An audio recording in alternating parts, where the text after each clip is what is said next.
Ey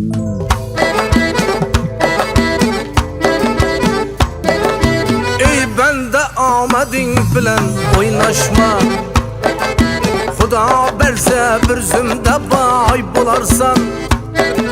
Ey bende amadin bilen oynaşma, Xudo berse bir zümde bay bularsan. Seni insan ornunda görmegenler, Kutlap gelgeninde hayran kalarsan. Seni adam ornunda görmegenler, tebriklegeninde hayran kalarsan.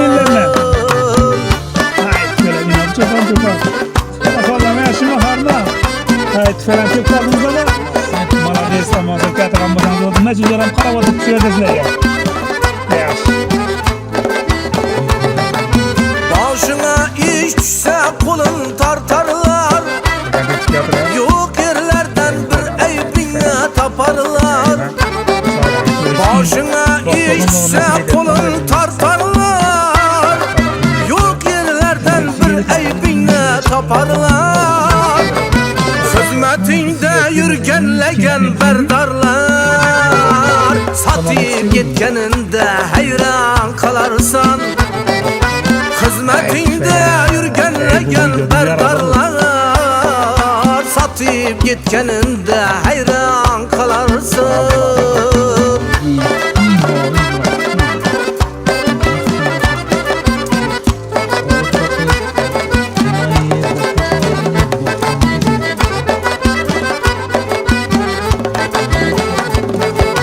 Gözünü oynatar güzel canım,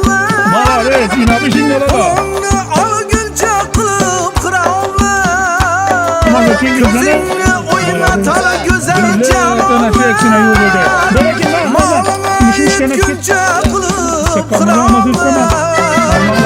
Balına bildirmin kirap çayağlar, çakıp kalğanı